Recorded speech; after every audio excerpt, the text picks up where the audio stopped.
Good evening. We have some folks coming on to the webinar now live, and so I wanted to welcome everyone. My name is Steve Moore. I'm an attorney with the Native American Rights Fund in Boulder, Colorado.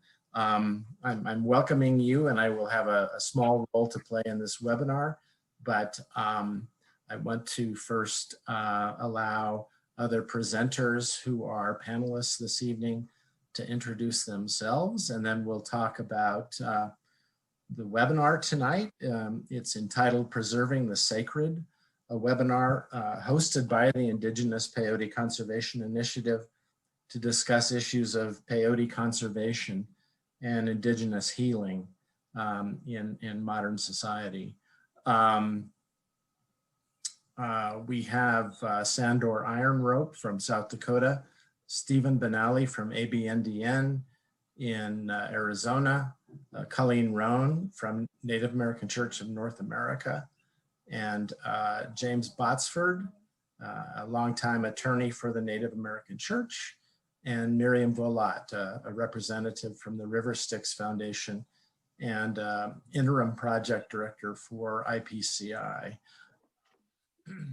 So we are going to kick things off first with a prayer, and Sandor Iron Rope has graciously offered to open us up with a prayer this evening. So I'm turning it over to Sandor now. Oh, I wanted to say good evening, good afternoon to all the relatives throughout the four winds, the relatives that are going to participate, those that may hear this webinar after the fact that it's done. I wanted to greet you in a good way and start us off with a small prayer. Pray along with me with your good thoughts, your good energy in that manner here. Aho che tunkashla che ate yotawa kayota wonshla. Ampetu ole hala ke wopila ichiche. Honale che pejuta yuta okola pichi kelena yaste kelena. Olena che wichonchage Yohana tokata kia che zania che manikte kelena. Ole unchipi kelena. O ati ha donna yahipi kelena. O cheke wichasha na wia. Ati haki hena le wichonchage shakoi hena. You haki hena. Hena che wichayaste kelena. And in their blessing the minds of our future generations, mind, body, and spirit here today, gathering here to talk on behalf of an organization, to talk and gather and put our thoughts together, our energy together, our prayer together for the future of our way of life here, for the future of our sacrament. Trying to understand the challenges in this world, trying to understand each and every one of our prayer and our journey in this path here to come together and in the light of our predecessors, our generations before us. We remember them. We remember their struggles and trials and tribulations, and to get us this far here today. Today here we are trying to understand this generational responsibility in this prayer, to be able to nurture this prayer, to be able to hear this prayer, to be able to understand this prayer and that responsibility in it, and to nurture this medicine as it nurtured us. And today's challenges and that this medicine faces today here, trying to understand those challenges, trying to secure a pathway for our generations here. Along with this prayer here, there is an action to this prayer. IPCI is this action here, to be able to understand that and use it as that tool for the future of our way of life here. Bless each and every one of our relatives here that come here to listen, to learn. Bless each and every one of their home fireplaces, their concerns, that we all have concerns that we come from. Some of us have a heavy heart. Some of us have health concerns. Some of us need an encouraging word to continue on. In these challenging times, you know how it is for us as Indigenous people here. Bless all of our friends, our relatives, our allies that come together from different parts of the region here to share ideas, to share good thoughts and energy towards our goal and our mission. Bless each and every one of our National Council members and all our allies, all our board members, all those interested, an open heart and open mind for the future of our way of life. Oh,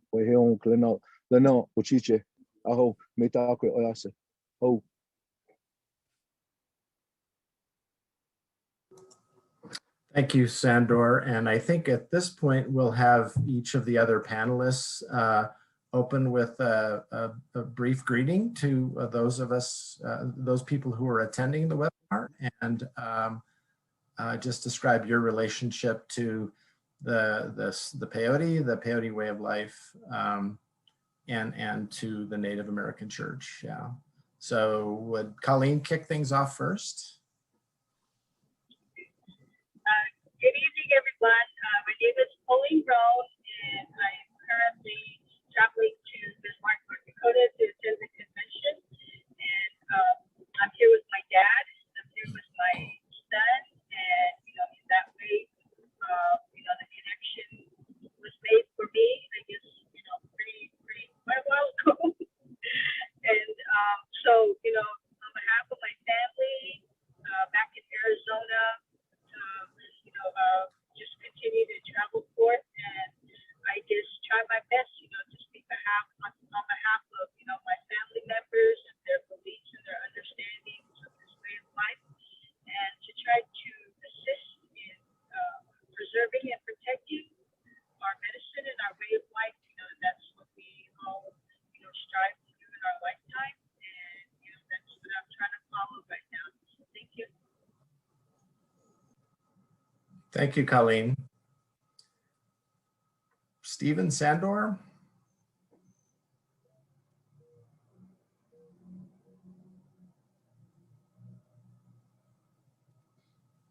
You're muted, Sandor, sorry. Oh, okay. Let's try it again. My name is Sandor Einrope. I want to say greetings to each and every one of you. I'm a Lakota from the Pine Ridge Reservation here. My experience and participation with the Native American Church has been through my grandparents and my mom, my dad, who are no longer here. My experience with the Native American Church of South Dakota, 2006. My experience with the Native American Church of North America, 2009 to 2017. Currently now with the Native American Church of South Dakota again. Been a practitioner since my 20s. I've been eating this medicine since I don't know when. And the understanding that I have with it today causes me to want to be involved in nurturing this medicine just as it nurtured us. So I'll just say that much for right now. Thank you. Thank you, Sandor. How about Stephen? Oh, yate to everyone. My niece, she's out watching in Washington, D.C.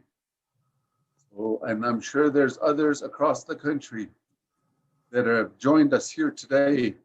Yate Shawe Riveline, Shinesh Yajo.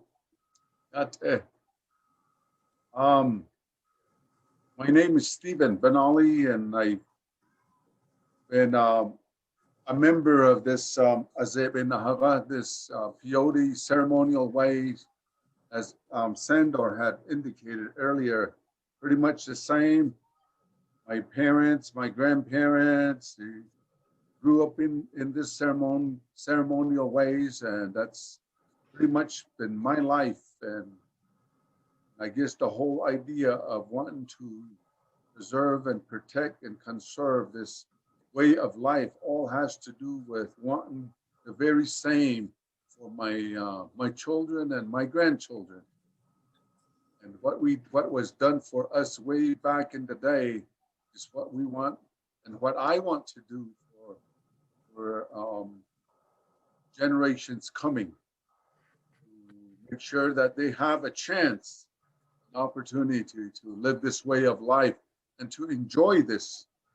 And I guess what the the whole point and focus of IPCI is to invest in tomorrow.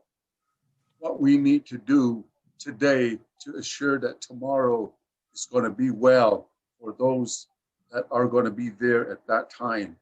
And so presently, the Azebe Nahab, the Nation president, finishing out my 9th year here.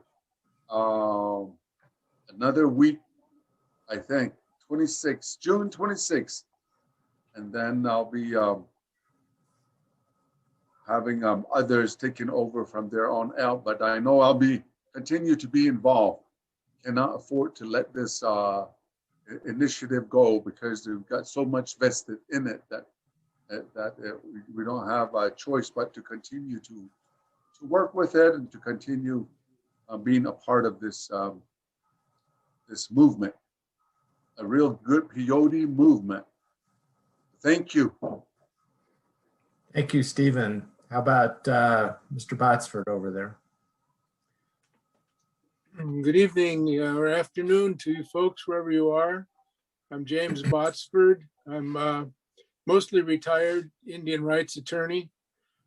And about 30 years ago, there was a real crisis within the Native American church. And that was this terrible Smith case in the US Supreme Court, bad decision. And in response to that crisis, my mentor, my client, my dear friend, my brother, Reuben Snake from the Winnebago tribe said, we have to get all the Native American church together on this. This affects everybody. And so it took a lot of work, but the entire Native American church community came together around that issue of fixing that problem. And they did it by allowing this Native American Religious Freedom Project to carry the weight, to take the lead and do the work with guidance from the National Council of Native American Churches. That Native American Religious Freedom Project was made by Reuben Snake, and he led it. And there were many in it actively working on this, myself among them. And I happen to have the great honor of being one of the authors of the legislation that fixed that problem, along with 2 attorneys from NARF, Walter Echohawk and Bob Paragoy, and the head of the Navajo Nation's Washington, D.C. office, Michael Begay.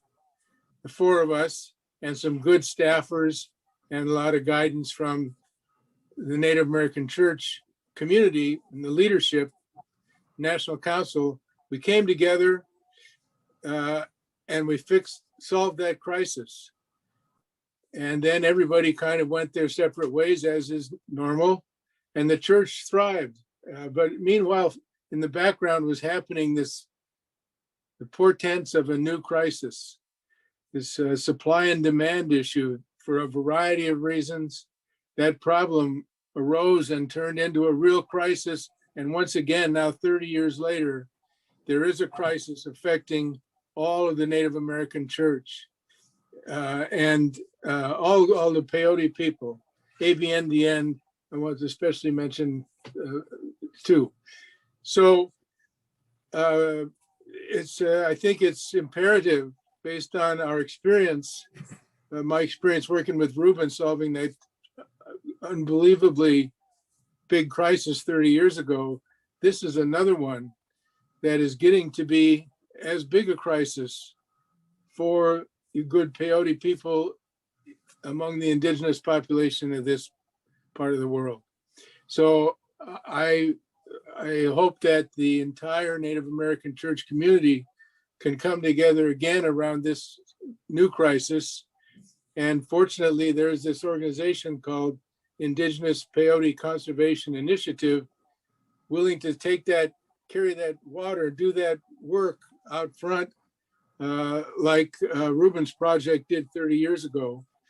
And that, of course, is necessary because different church leaders by themselves can't put all the pieces together to accomplish this very profound task.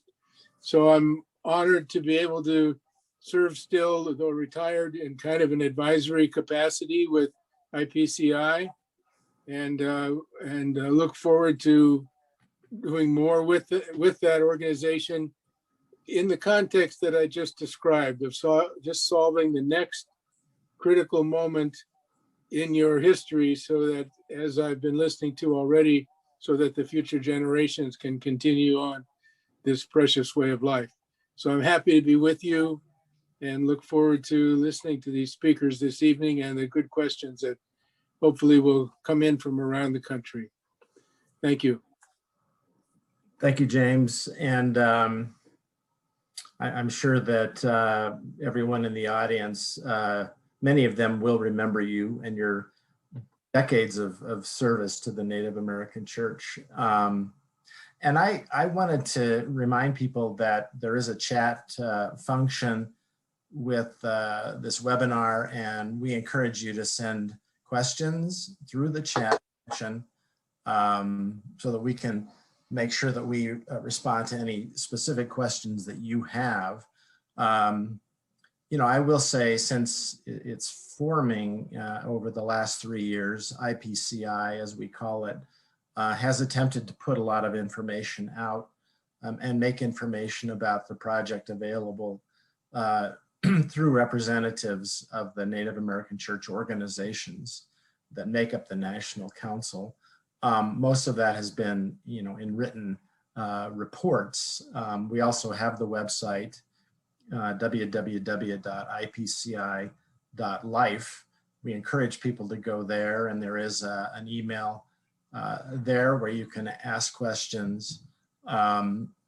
We're using the webinar format, and I think we will continue to do this to get as much information about not only the history of IPCI, but the current activities of IPCI out there to Native American Church world.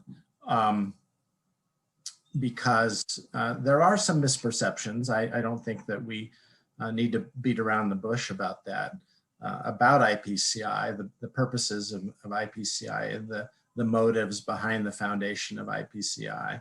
And we're all making ourselves available today, and we'll continue to do so in the future to address those issues.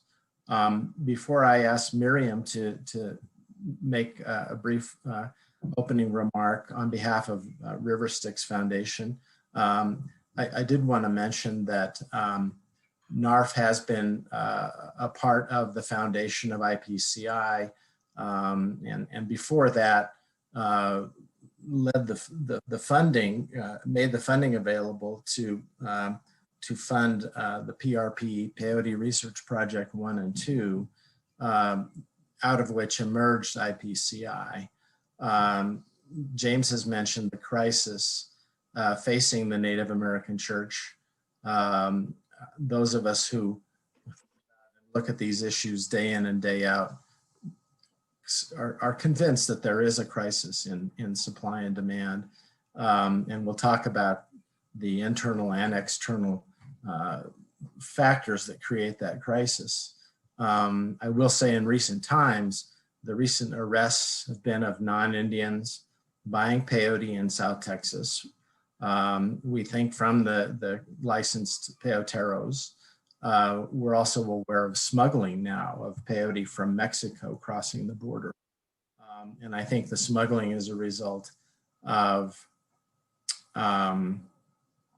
you know, the supply problems that we're seeing in South Texas. So we'll talk more about that. But I did want to say too that, you know, NARF's history on these matters goes back to the 1970s. NARF and NARF attorneys John Echohawk, Suzanne Harjo, Walter Echohawk, Kurt Blue Dog were involved in the passage of the original ERFA law. The original ERFA law, you know, did not provide specific protection to peyote. That was brought about as a result of the Smith case in 30 years ago now, and the peyote amendments from 1994. NARF has a long history of fighting to protect the Native American church and your way of life, going back 45 years now. But okay, I'd like to turn it over to Miriam now for a few opening comments as well. Okay, well, good evening, everyone, and thank you for joining us for the webinar. My name is Miriam Balat, and I actually live in California, although the last 3 or 4 years I've been spending a lot of time in South Texas, which I've come to completely fall in love with. And my role is I work with River 6 Foundation, which was started by Cody Swift, my co-director's family. We're primary funder for the conservation effort for the Indigenous Peyote Conservation Initiative.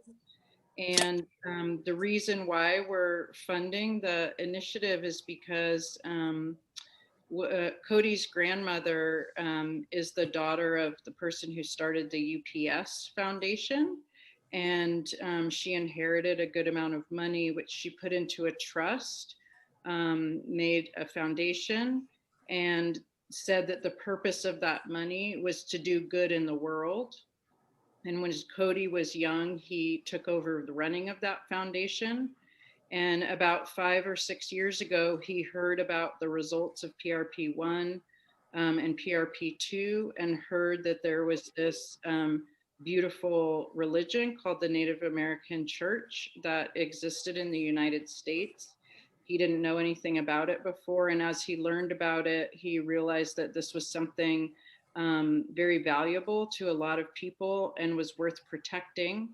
And so actually, I believe at the NARF offices, he asked the National Council, what is it that the Native American Church needs at this time to be supported and thrive? And they shared with him the conservation issue. And so honoring his grandmother, saying that they should do something good with that money, he decided to give that money to the Native American Church, to a conservation organization that would be that was asked to be formed by the National Council of Native American Churches and would be run primarily by them and other Indigenous Peyote people in the way that they wanted and for the purpose of keeping their medicine sacred and preserving it for future generations, and perhaps to address some of the problems that had emerged in the last 50 or 100 years around not having direct access to the medicine, not being able to go on pilgrimage or harvest themselves. And so I've had the honor these last 4 years of getting to serve the board of the National Council to the best of my ability by facilitating meetings and doing a lot of the operational things. And I've committed to doing that until the organization really is standing on its own feet in the next year or so. And so that's my role. Thank you, Miriam. I will explain quickly, and then we're going to dive, I think, with Stephen and Sandor into the history of the founding of IPCI and why it was created. I'll just first quickly say that IPCI right now operating in partnership with NARF, Native American Rights Fund. NARF has a history of helping to create and stand up other nonprofit organizations for Indigenous causes and Indigenous people. And so this is something that NARF has experience with. And so NARF is helping serve as a fiscal sponsor for IPCI, helping to create the nonprofit status for IPCI with the federal government and the state. And various other supportive kinds of functions that NARF is playing to help make IPCI freestanding. I think that right now we'll turn to Sandor and Stephen and the two of you can decide who will go first. But talk a little bit about your experience with PRP1, PRP2, and the National Council coming together to create IPCI.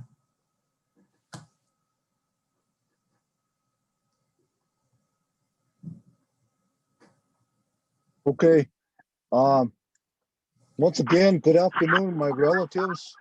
I hope that this message finds you in a real good spiritual feeling, despite these challenges that we have in this current situation that we're in. And I'm going to share a little bit about the history of the National Council that I know.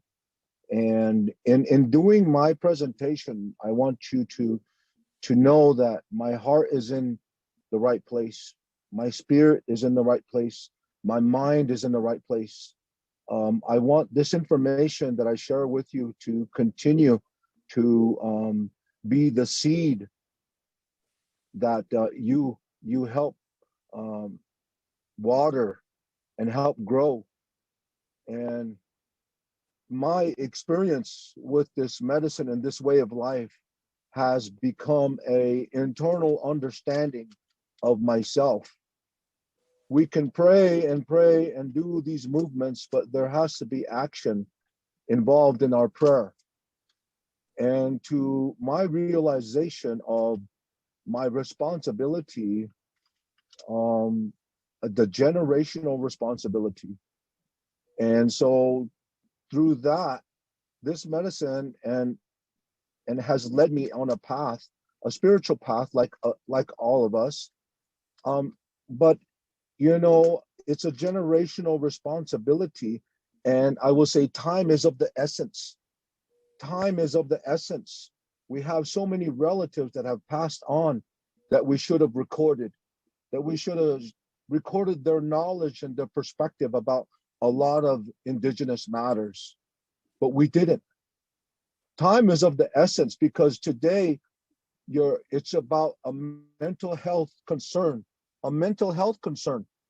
Are you doing the same thing over and over? You're going to get the same thing that you have always got. The mental health concern because of COVID, mental health, physical health.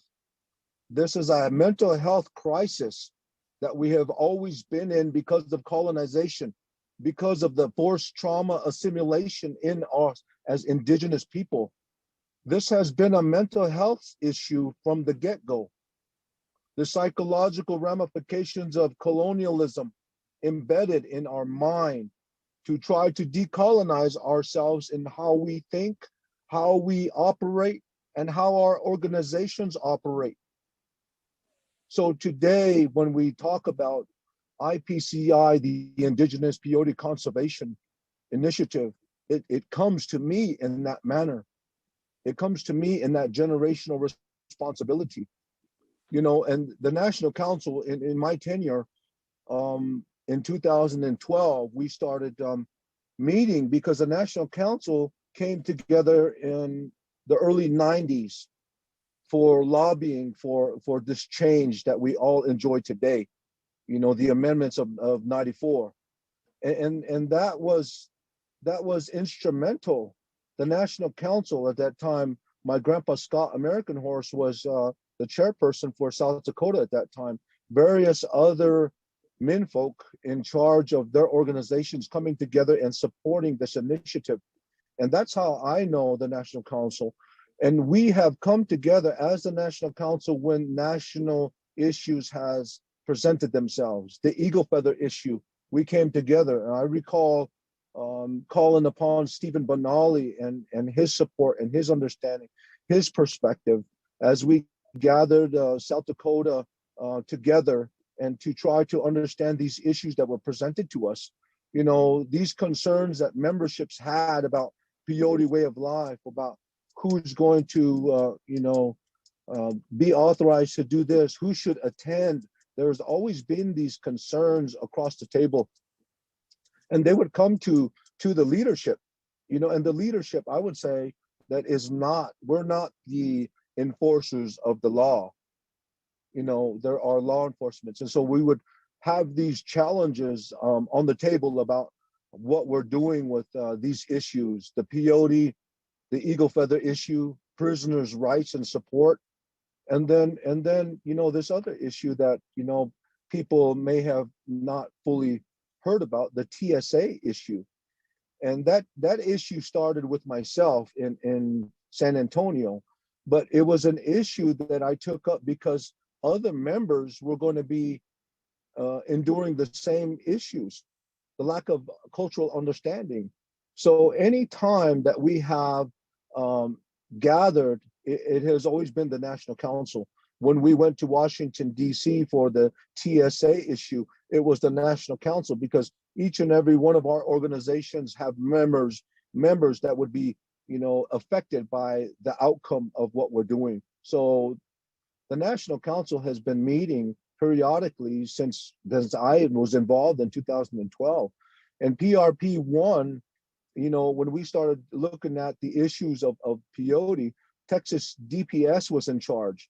And when you understand the history behind regulation, DEA regulation, the Controlled Substance Act, 1970, and then you also have a history with Texas DPS and the Department of Health that were the regulators of our peyote since the 60s and 70s.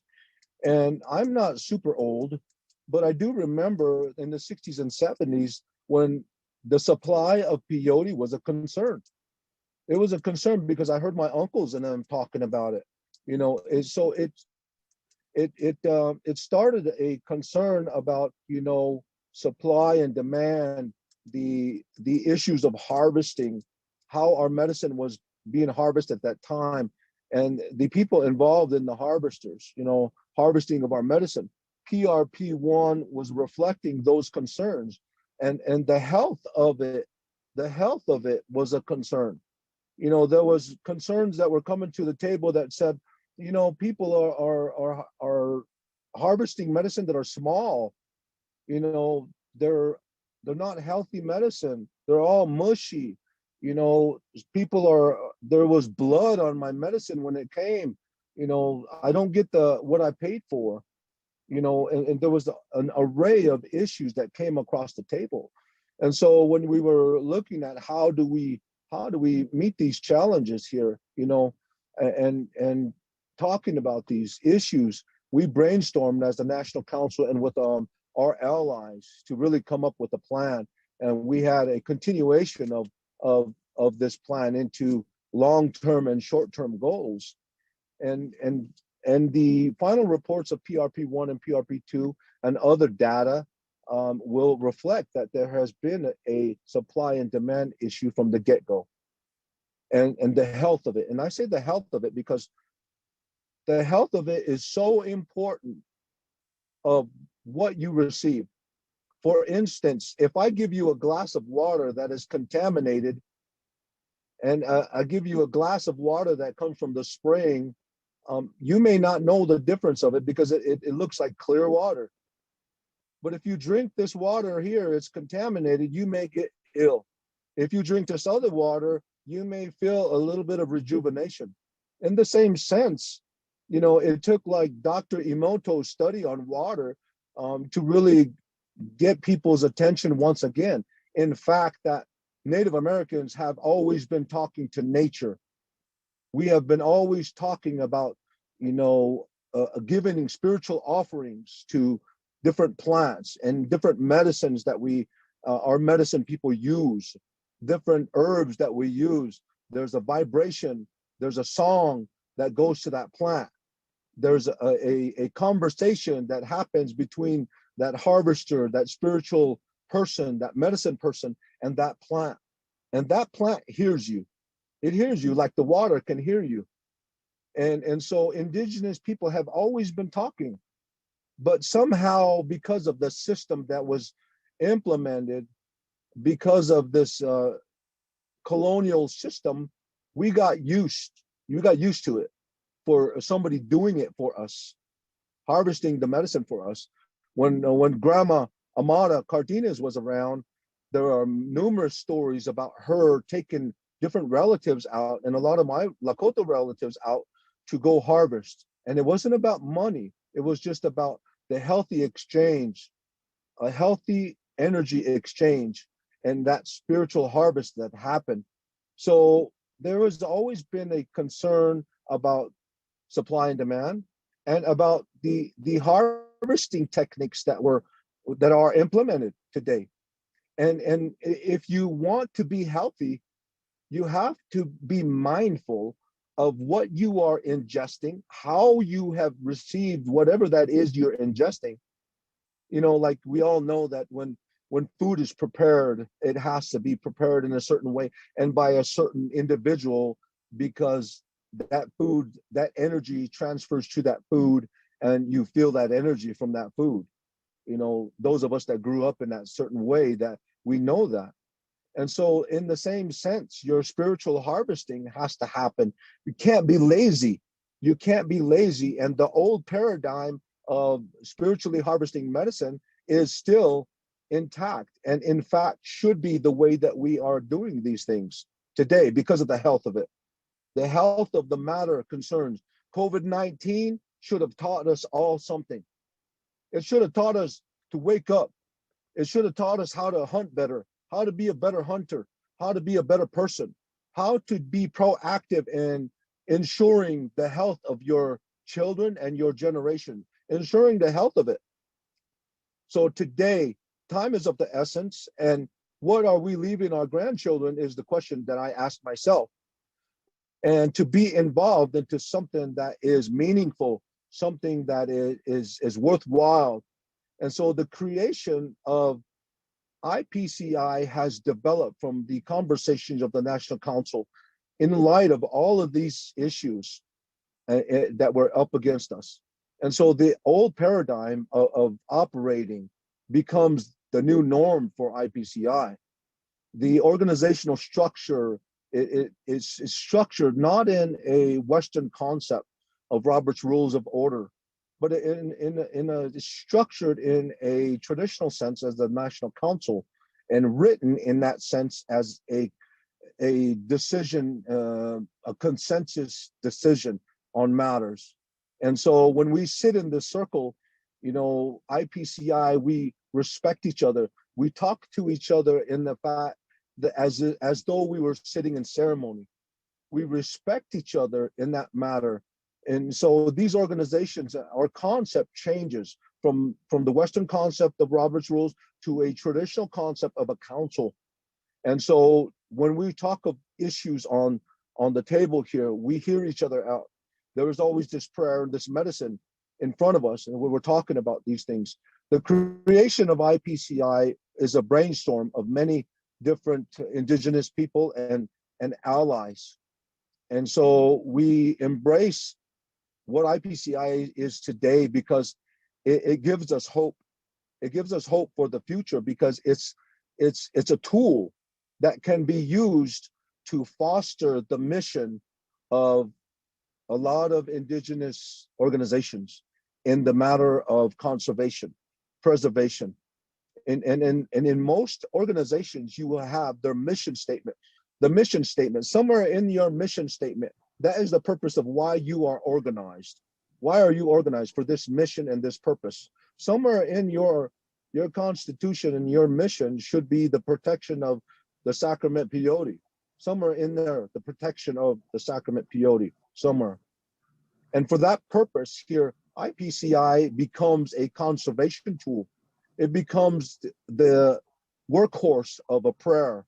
And so it's a different concept rather than, you know, the Native American church format governing structure, but it's a different tool that allows us to maneuver and feel that decolonized concept a little bit as a council and as a action to a prayer. So I'll say a little bit about that much for right now and turn it over to Brother Stephen for some more insight on how IPCI was created. Thank you. Thank you, Sandor. Yeah, and Stephen has had some technical difficulties, but hopefully he can hear us and we can hear him. So we'll turn it over to Stephen Benally.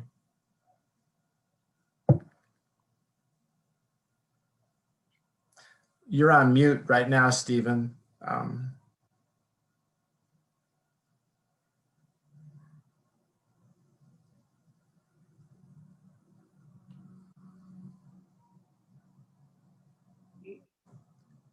Can Tanya unmute him?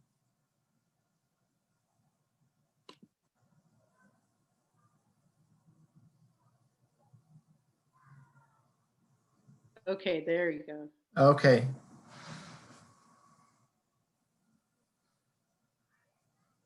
Hmm.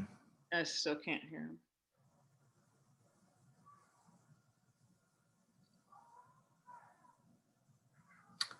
We can't hear you, Stephen. I'm gonna call him.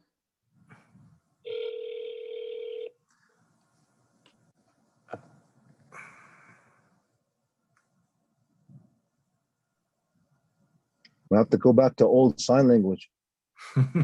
Okay. Can you hear me now? Yeah. Yeah? How many of you can understand sign language? Maybe you gotta go through that route here. Yate, good evening. From my house, my home, to your place, your homes. Yate, Njone Tohea, for tuning in on this webinar here this evening. And as I had indicated earlier, this is a way of life that we have come to grow up in, and it's a way of life that we carry on today. And it's a way of life that we hope that our children would also have that opportunity to enjoy and to carry on for their children and their grandchildren. And so the whole effort at trying not to repeat what my brother Sandor had shared here, just kind of going off of that, one of the things that we always talk about is the sacredness of this medicine. The sacredness of this medicine, keeping what's sacred has been kind of like my underlying theme for the past 9 years in working with the preservation, the protection, the conservation of this medicine.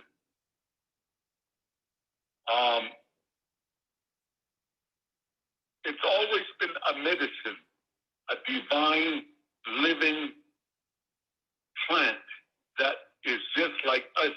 And Sandor talked about how it can hear, it can understand, it can relate to us as someone talking person to person.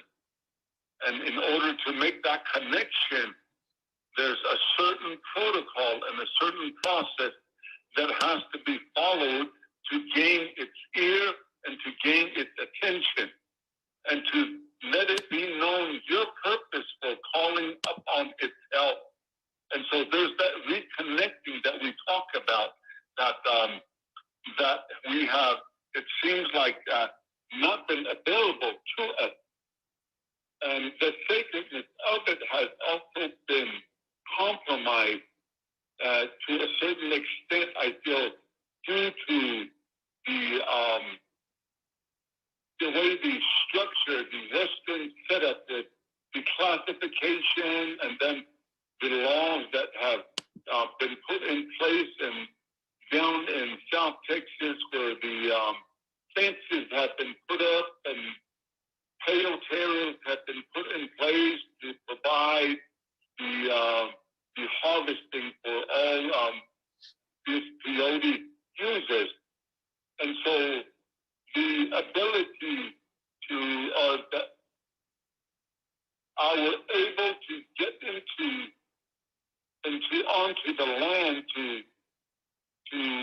do what is proper in making connection was compromised. And so the whole idea through IPCI has been to reconnect and to go back back to what was supposed to happen, what is considered proper in working with this medicine and in harvesting and gathering and utilizing this medicine. All the way from leaving from home, when plans are in place, the travels that you do and the stops that you have to make, and all the spiritual prayers and songs that have to be, that were supposed to be utilized in this pilgrimage and going up to the Peyote has all been, it changed. And so through IPCI, we were able to reflect and to talk about and to bring back what was proper. And as my brother Sandor indicated, we have lost a lot of our spiritual people that were very knowledgeable in this process of reconnecting us. Well, in their case, it's not reconnecting. Their connection with this medicine and how it's supposed to be carried out. We've lost a lot of information, very good spiritual information. But whatever that we have, I think the idea through the IPCI is to capture that and to make room to store and to have it available as a resource for those that are coming. Because it's interesting how when we went out with the ranchers and when we did our harvesting, a lot of the people in their 30s, 40s, 50s didn't really have an idea of how to carry out an offering before harvesting. And so the teaching and the sharing of proper harvesting, offering and harvesting techniques and the spiritual reconnection, all of that had to be shared all over again. And so what we're doing and what we want to do with IPCI in keeping what's sacred starts with, I guess, ourselves in relearning and gathering information, and to also share information and to exhibit and to walk that information for the sake of those that have been coming. And so the various strategies that are in place now to deal with and to address this in all different aspects of making relations, not only with the land, but all that are there, and then the people that are there, and having a sit down and having an understanding, a give and take about where we're coming from and what we're all about. That this particular movement through IPCI has made that a possibility. The doors are opening up, and so at the same time we have challenges that are coming up again with this decriminalization. I guess we've always been on the struggle, on the uphill with anything and everything that we have, all the way from our land, all the way from our water, our resources, our children, our way of life. It seems like we're always on a defensive mode of some kind. And this challenge that has come about with this decrim movement, and it just, I guess we're just kind of tuned into always trying to defend ourselves, always trying to stand for what we believe and trying to get message across, because we know that history says that we'll never have a sit down, and we'll never have that opportunity to be involved in exchange, a give and take about certain things that are very important to us. But it seems like it's always something that is a challenge for us, and always being on the defense and always trying to give our reasons and why we think that it should be other than what it is. And so those are efforts that we're dealing with, and I think that what we're trying to do and what we're doing here is also to really come together as a council to have this understanding across Indian country, Indigenous people. The only way that we're going to be able to get anywhere is to have a strong stance with each other. Sometimes we become our own worst enemies, and that's not that doesn't help us in the long run. And so what we're doing and trying to help one another is very important. So just kind of going off of what Sandor had said, so reconnecting, it deals with a lot. Keeping what's sacred has a lot of coverage, and there's a lot that we could share, but maybe we can kind of go off of that some more after we get maybe off the questions that will be coming in, but this be it for now. So thank you. Yeah. If I want to say thank you, brother. If I can just add a little bit here, the creation of IPCI was an answer to prayer, and is a prayer. It's a prayer that you have to resonate with, and COVID should have enlightened each and every one of you about what is it that you're doing to promote your health. This prayer here is about our responsibility in whatever it is that we're doing. This way of life is not a lazy way of life. From sun up to sundown, to gathering wood, to gathering your medicine, to harvesting your medicine. If you want something, really want something, you're going to have to give an offering. You're going to have to do things yourself if you really want something. And so part of the process in creation of IPCI was reteaching these old movements. And that goes with conservation and what we're doing today in our ceremonies. What is it that we're praying for? Because the history behind the Native American church, as we all know, was healing ceremony, healing. And so when we're talking about COVID-19 and issues and relatives wanting healing from different ailments, we really need to focus our mindset. It's about our mindset because of the health of it. You have a healthy gratitude of a mindset of gratitude. It is embedded in your subconscious and it affects everything that you do. And so the mindset of what we're doing, why we're doing it, for the health of it, for reteaching these old movements for the health of it, it's to promote the health and the longevity of this medicine, this sacrament, this peyote for our children and grandchildren. Why am I doing this? Because of our grandchildren. Why? So that they have a way. And our grandmas and grandpas before us did the same thing. They had a generational responsibility to do something.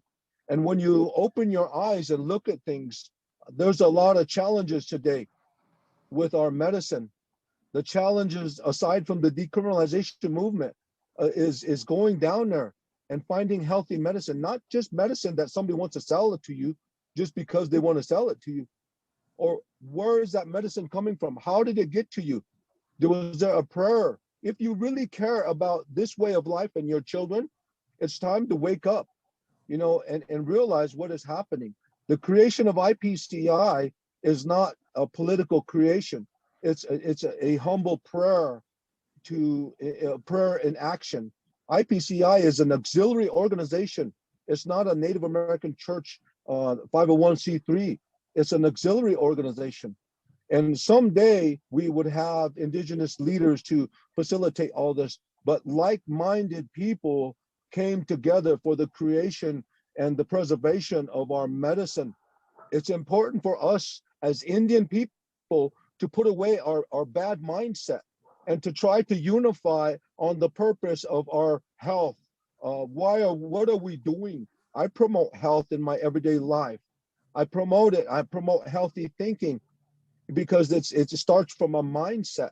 And the same concept about when we gather to talk about our medicine. You can't just talk about our medicine. You have to pray together. You have to get along. You have to unify about these things because we all want the same thing: health, happiness. We want our grandchildren to be safe and secure and have a future to access healthy medicine. So I just wanted to share that much in light of what IPCI is and what we're doing towards the future. So thank you, Steve. Thank you, Sandor. And we want to give Colleen the floor, the microphone now to share with us some of her. I know that Colleen has been working on the decrim issue with the IPCI staff. And so I think she has some thoughts about decrim, but also I think the question for Colleen is, how do you see IPCI supporting the Native American Church of North America, the youth of the Native American Church of North America, for example, but all members?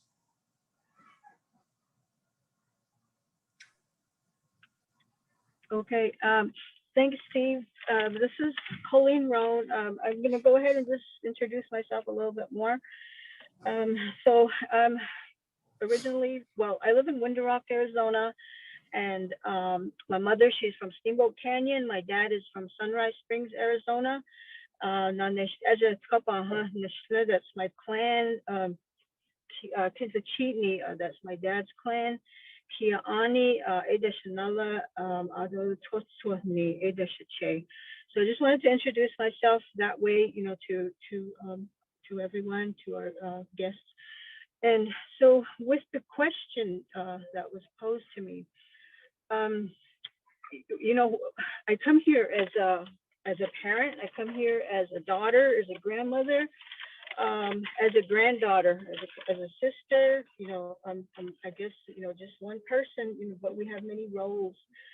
And I also work with children, within my employment. And, working with very young children, they have all kinds of issues, all kinds of problems. But sometimes we kind of overlook those things, and we always think we pray our children will be resilient and that they're going to overcome whatever challenges, they have in their young lives.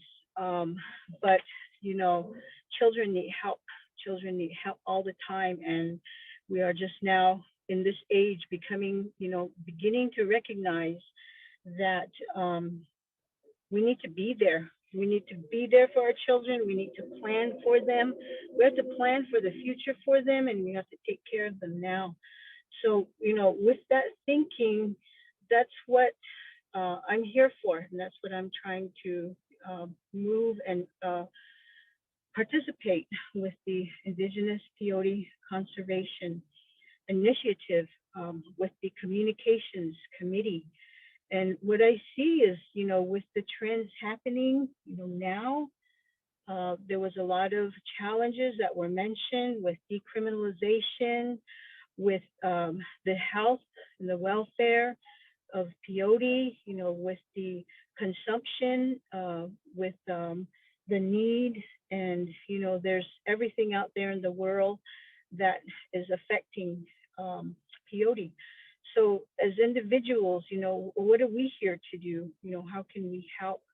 And, I guess that's our responsibility, thinking about our grandchildren and how are we going to help them, not just ourselves today, but how are we going to help our grandchildren? How are we going to make sure that they have access to healthy peyote? How are we going to make sure that they have access and can experience the Native American church ceremonies, the bona fide ceremonial religions that we know today? How are we going to ensure that's going to happen? And so there's a lot of work to be done. You know, if we want our children and our grandchildren to experience these, we have to put forth an effort, you know, to ensure, you know, that that can happen for them. One of the ways we can do that is, you know, become educated ourselves, become educated about the harvesting. You know, what type of what when we're looking at the medicine, which ones should we be harvesting? You know, which ones are ready to harvest, which is too young, you know, which one should we just leave alone until it can be harvested at a later time, and start beginning to think in that way where, you know, we're not just taking, we just take all the time and then we don't put anything back. So, you know, with all of the information that you had heard, now's the time to begin to give back. You know, we need to stop taking so much without giving back. And, you know, how are we going to give back? How do we do these things? So the IPCI, the Indigenous Peyote Conservation Initiative, is helping us to become educated about how to give back. Some of the ways, you know, you can, you know, just find out, you know, when you're maybe cleaning your medicine, you know, what do you do with the seeds? You know, where can those seeds go? How can you take care of them? How can you take them back to the lands where they were harvested from? So there's a lot of work to be done, you know, for our grandchildren. So the progress that may be made, we may not totally see.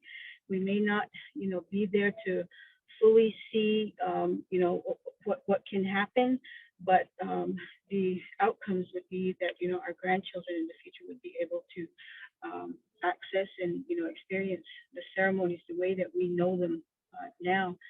And so, you know, that's what's in my I guess my thinking and my concern, you know, just to help and to assist and assist IPCI with, you know, bringing the taking the information, you know, out to the public.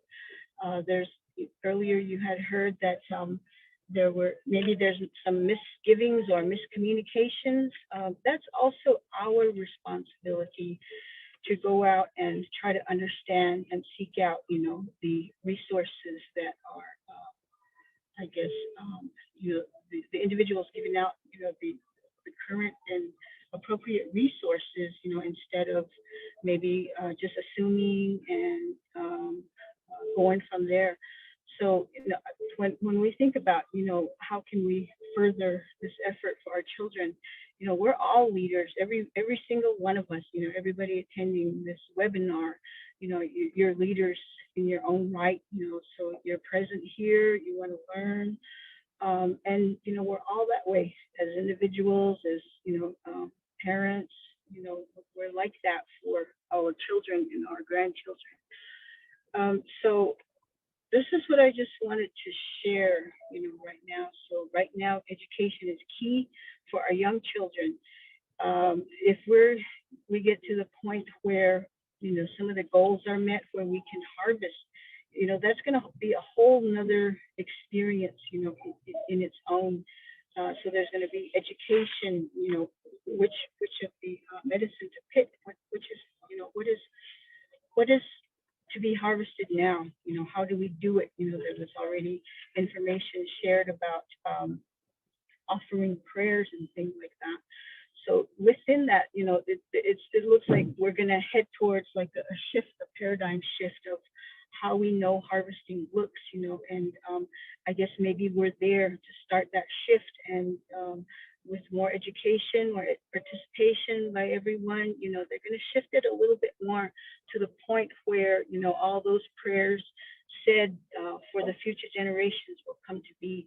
So we're just the beginning, and hopefully, you know, more participation, more understanding, you know, we move that little focal point a little bit more to, you know, the place that we want it to be at. So I'm going to go ahead and just share about this much. Thank you. Thank you so much, Colleen. You have a question from Herschel Clark. It's a two-part question, Herschel. I think everyone can see his questions in the chat. So I'm not going to read the question verbatim. I think I'll have Miriam take the second part of the question. It relates to River Styx and River Styx's philanthropic activities in the psychedelic medicine space. One of the important, well, we have two, I think, general functions for IPCI. IPCI started off, as we've described, as an outgrowth of this concern over the crisis in supply and demand going back many years among the Native American church community and your practitioners. So the primary initial purpose for IPCI was to work on conservation issues internally to support the Native American Church and its organizations and ABNDN.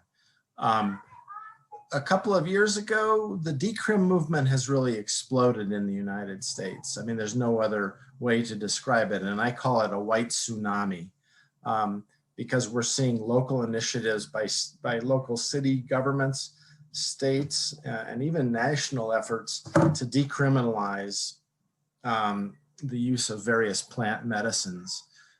What we have tried to do is preserve intact the current federal law that says that only Native American church members, people who are members of federally recognized tribes, have a right to possess and use, transport, and cultivate peyote for ceremonial and healing purposes.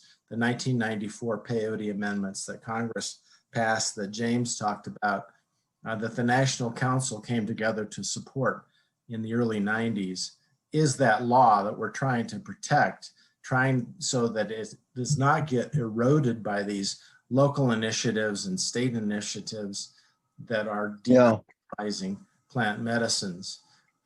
We have had some good success with some of the initiatives at the local city level. We've worked very hard with the state of California legislature to preserve the current law intact. It's passed the Senate in the state of California, and it moves on to the state assembly. We're hoping that that will lay down a good precedent when other states will pick up this decrim movement for plant medicines. So, it's one of these external things that we didn't think we were going to have to undertake as part of IPCI, but when confronted with it, the National Council members that lead the board, the governance of IPCI, came together over several long meetings and said, this is something we can't just ignore. We can't act like this is not happening out there in the world, because what happens in the external world, as we all know, directly impacts the Native American Church. We do not want to see increased non-Indian sales of peyote and black market sales of peyote to non-Indians. We don't want to see increased smuggling of peyote from Mexico to feed demand by non-Indians, by white people.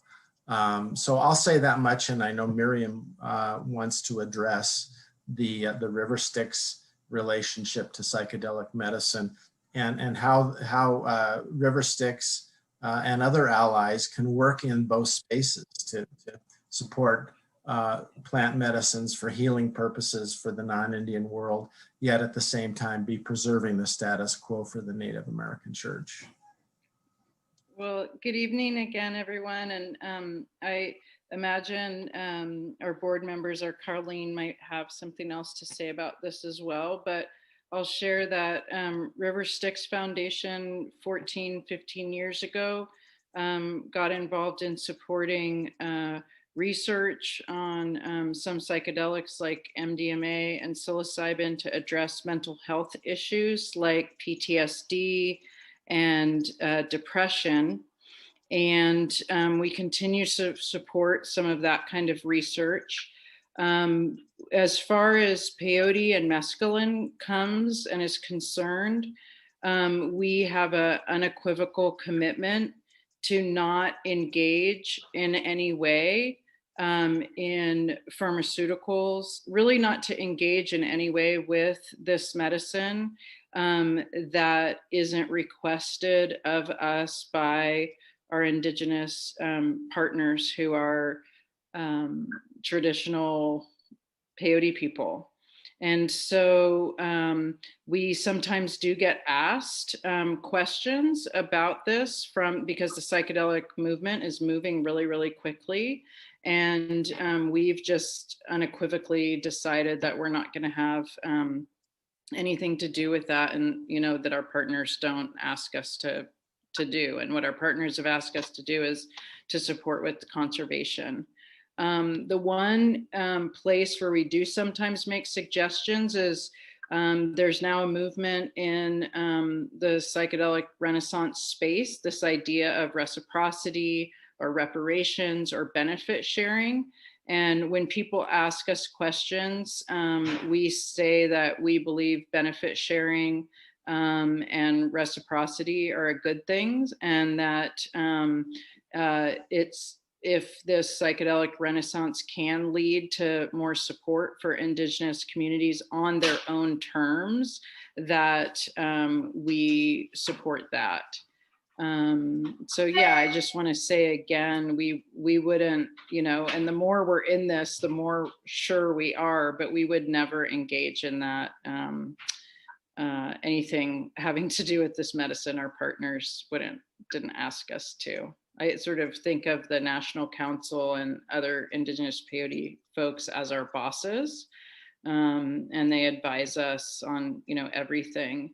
And then there was a question too about testing. The only thing that I know about testing that's come up sometimes in board meetings is there's this question of if there's medicine that's cultivated, like in a nursery, in order to go back into the gardens, or if there's a chapter, like an NAC chapter, that wants to grow their own medicine and then utilize that for their ceremonies in order to remove pressure from the gardens.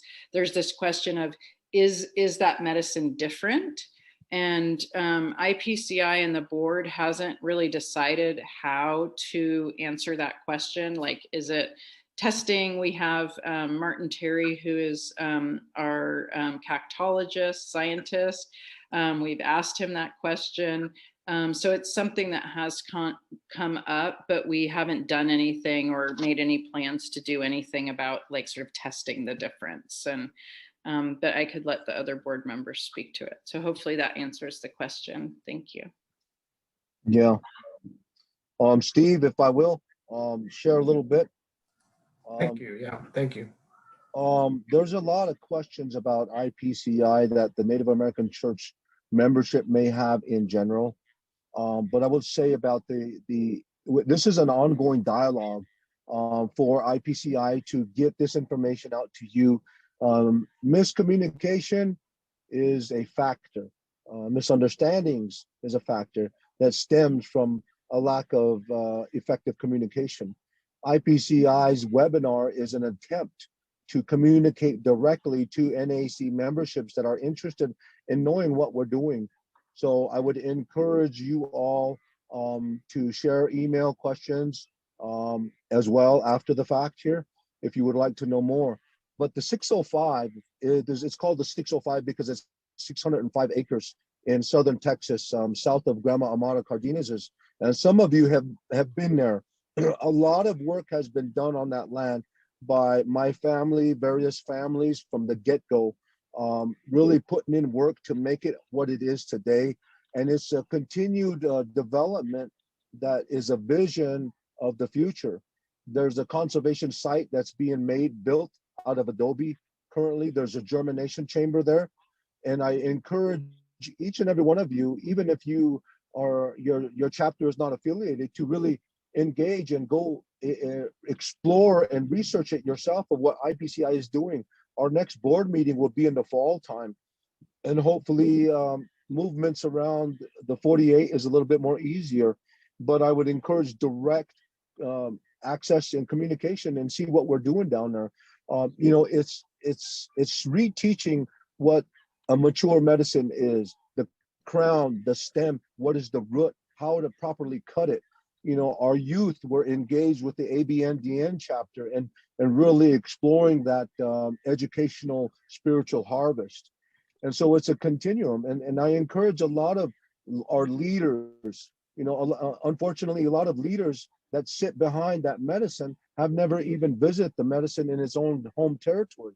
So really go down there and visit it. We used to visit each other, and it's really about time that we make that pilgrimage to visit the medicine. We can go all over the world for other reasons, but for some reason we have a difficult time going down there to visit the medicine, in which we really depend on.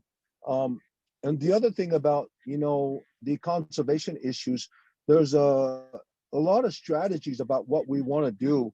And sometimes we're kind of reluctant about sharing that information because there's a lot of other makeshift organizations that are happening because of decriminalization, because of these organizations, because of this movement.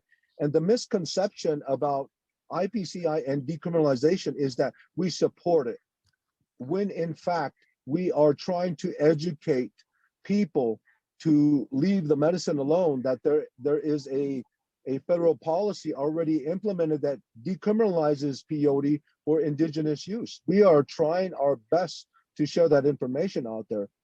So, you know, that misconception about, you know, what we're doing with decrim, it's about time that if you really care about this medicine, you depend on it, we need to say something about it because it's written in your constitution to protect it. And so that's what IPCI is trying to do, is to protect it. You know, so our conservation strategies are constantly developing. And one thing that Miriam mentioned that is still an ongoing research project is the medicine. You know, there is somebody that wants to donate medicine that was grown in a greenhouse to IPCI to give it back to its home territory. And so part of that discussion about, you know, medicine that is grown in a greenhouse versus naturally, you know, does that mescaline, does it have any differences? You know, it's something that we want to explore in the near future to really share that information and that data with you. But for the most part, IPCI's concept is about getting acquainted with our rancher friends and building a relationship, because trust is number one. If you don't have trust with your friends in Texas, then you don't have much. So that relationship is number one. Also building a relationship with Customs and Border Protection. We already went to Customs and Border Protection and presented ourselves as a working neighbor partner in the community, and shared our vision of what we're doing down there. So we do have a network of friends and allies in Southern Texas, and that our vision is to, in the future, be able to provide spiritually harvested ecological medicine to our membership, that in which money is not the factor, because money has always been a motivating factor. And that's also another misconception about IPCI, is that we want to sell the medicine, when in fact we want to reconnect. The primary purpose is therapeutic in nature, in which we would want to connect the individual to the land and direct energy transfer from the medicine to the harvester. And that's important in the healing concept of whatever that purpose may be. So I'll share about that much on it, Steve. Thank you, Sandor. And we do have a question from Victor. I want to toss to Stephen Benally. Can you hear me, Stephen? Am I muted? Can you hear me? Yeah, good. I can hear you. So a gentleman named Victor asks questions about growing native plants at home, such as white sage, other plant medicines that are currently being over-harvested. What are your thoughts on growing your own medicine, for individuals growing their own medicine at home?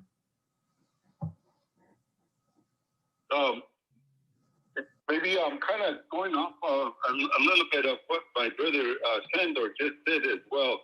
You know, in what IPCI, the formulation of this particular nonprofit organization, has done. I think what it really did that is very important is that it has opened our eyes to what really is going on outside of our comfort zone, I guess you could say. Not knowing that there was this psychedelic and then the decrim movements that had been going on all along. And through IPCI, we became aware that such was happening, and it allowed us to formulate means and ways of addressing and making statements and making our positions known. And so it has made a difference in some of these efforts. Our voices have been heard. And so it has really given us a tool to use to help ourselves in making our position known. As far as the plant medicine being growing your own in your backyard or your greenhouse, I've always maintained that this medicine is for healing. The whole purpose is for healing. And if there was someone that was really close to you that needed healing, where would you go and what kind would you be comfortable going to a greenhouse to get something there? Or would you be comfortable and be assured that you're going to get the help you need if you go to where the Creator had placed that particular medicine as it's supposed to be in its original habitat and its own setting? And to let it be known your purpose while you're there, I would be more assured that that healing is going to take place.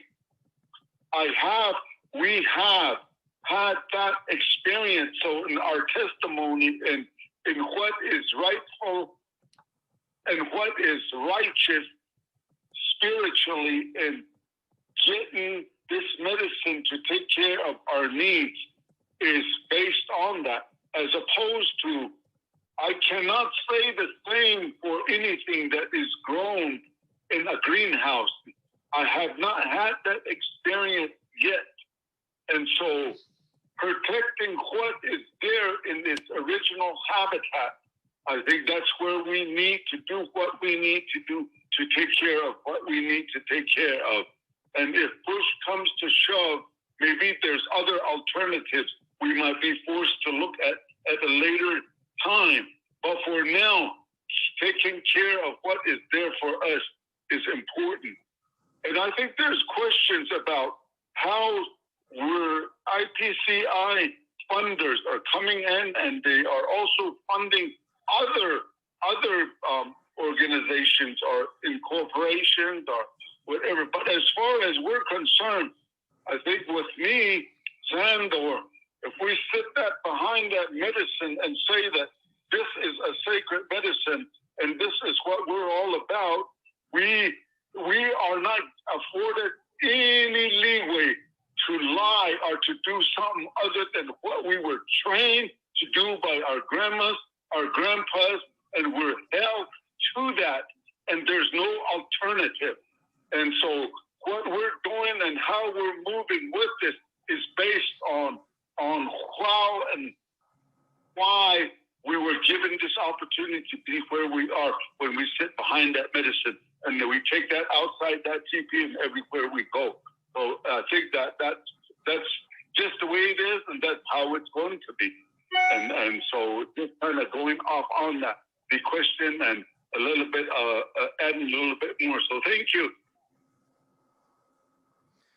Thank you, Stephen. I would also like to add to that IPCI and its governing board have been very clear to people who've approached it about being financial supporters. We do not accept any donations, any contributions to IPCI that have strings attached to them. The money is given only on one condition, and that is that the governing body, the National Council governing body of IPCI, will determine how that money is going to be spent for the conservation purposes of the organization. So we're not putting ourselves in a position where any conflicts of interest are created, any kind of pressure or leverage on IPCI to be something that is other than what Stephen just described. Yeah, I wanted to say that a couple things. IPCI is a auxiliary organization, and it's not a church per se. And so there is a lot of talk about IPCI being fully native. The decisions are made by the National Council, and we are supported by non-allies and always have been. Thank you, James Botsford. Thank you, Steve Moore. Thank you, Ray Torgerson. Thank you, Forrest Tatanapa, for the support in the TSA issue. We've always been supported with non-native allies and native allies. So thank you for that. In the future, IPCI could be all native based upon the criteria to be able to meet the duties and responsibilities of a certain position. And we are looking for a conservation manager currently. So we are developing our strategies as we go along. I would encourage each and every one of you to stay in tune with the www.ipci.life and info@ipci.life if you have any other questions. I'm here to share the vision of IPCI, the proactive movement of a generational prayer and responsibility. I'll be open to anybody to share a little bit more. I know we're running out of time, and I just wanted to say thank you to everybody that participated, and thank you to the team for having this webinar. Colleen, closing thoughts. I know you're on the road headed to North Dakota. Thank you for stopping and joining us, and safe travels the rest of your way. Any closing thoughts from Colleen? Okay, thank you, Steve. I just wanted to say thank you, to the panelists, and share with everybody that, just from what I know and from what I've heard and what I see and from the actions and from the goals, that have been completed and, that are in the future, the dedicated individuals, with good intentions toward our medicine. And I wanted to go ahead and thank each and every one of them for their representation here, for their commitment and the knowledge, that they hold. There's a whole lot of knowledge in this small space, and just wanted to say thank you. And appreciate, the good work that you are doing. Been down there to the property, was able to, sleep in a tent there, just right there smack in the middle of where all the medicine is. And, it's a good thing.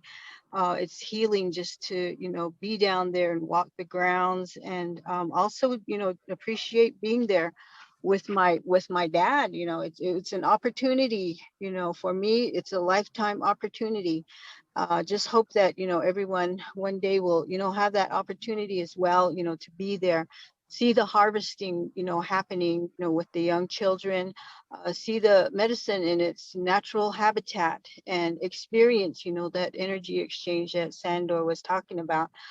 It's beautiful, and this is what our grandparents prayed for. This is what our parents wanted for us in the future, to be able to see a lot of these beautiful things, come to realization. And just like Sandor said, it's a generational prayer, and just thankful for that and grateful for that. So I'm gonna go ahead and just share that much. Thank you, Steve. Thank you, Colleen, very much. And safe travels, as I said, and extend a greeting from all of us at IPCI on this team to the national, the North America annual meeting this week. Stephen Benally, final thoughts. Can you hear me? Yeah. All right. Okay. Well done.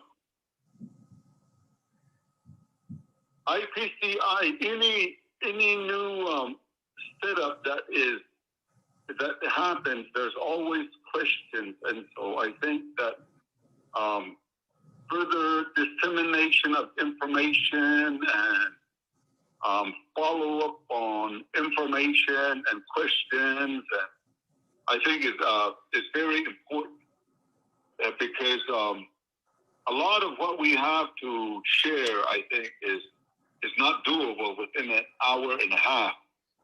But if you go on the website, and I believe that our phone numbers or our email addresses are on there, and so I think we're all in a position to have a talk and to have a sharing of information anytime. And so I welcome those that are attending, if you have further questions, to continue this dialogue and to get in touch with us, and we're certainly willing to share further information. And if there's any concerns, especially that you hear or that you come across, get in touch with us, and we'll continue to share information. That's the only way that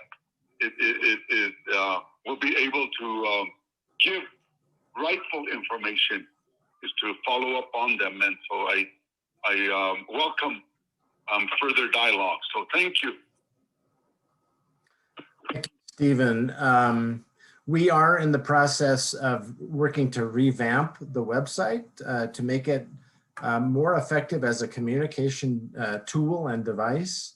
That's another way that NARF is helping IPCI with revamping the website. We're hoping to put more links to this recording, for example, and to individual statements by the National Council representatives. James, I'm going to give you about 30 seconds because I know as one of the old buzzards, you want to say a couple of closing words, and Miriam as well, and then we'll wrap up. Thank you. Thank you, everybody who spoke tonight. I just really, it's so encouraging to hear the deep, honest thinking that is involved in this very profound, challenging work.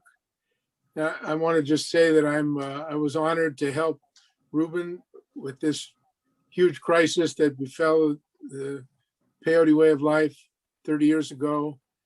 I'm honored to be around just to be in an advisory capacity this time with this particular crisis, which I believe is profound, and as I mentioned, requires the Native American Church to come together in order to get through it. And I think it's a really good thing that there was an opportunity to create IPCI when that moment came just a few years ago now, to kind of carry the water of a lot of this work. But I wouldn't have anything to do with it if it wasn't being led by Native American church leaders, as we've heard from tonight. And I'm honored to still be able to help out a little bit. Thank you, brother. Thank you, James. Yeah, thank you, James. Well, I'll just say, and I think Herschel said it in the chat, I think we could have more webinars too, and it seems like a good way to communicate. And yeah, the only other thing I have to say is it's just the biggest honor of my life to get to help out with this conservation effort, just beyond the beyond, and thank you. Yeah, I would just say one more thing is that think of this medicine, really as your grandma and grandpa, as your children, as your relative. I mean, more so today than you have thought about it before, and really ask yourself, what are you doing for it? And what are you doing for your children? What are you leaving your children? Because that's something that resonates with myself every day. And to be a part of a prayer in action is what I believe IPCI is. It's awesome. And it allows me to think, elevate my thinking, and to be a part of something that I feel is worthwhile for the future of our grandchildren. So I just want to say that much, and have a wonderful weekend, a wonderful rest of the week, and whatever it is that you're doing. And I look forward to sharing a little bit more in the near future. Thank you. Thank everyone who's hung in there with us. The questions have been right on point and allowed us to express more about what IPCI is doing and what more we can be doing. How we can improve the work that we're doing. This will be just the first of many webinars, I think. This is a very effective tool for getting the word out. And so thank you all very much. I think we're going to let our tech person close us at this point, and have a wonderful evening, everyone. And bless you all.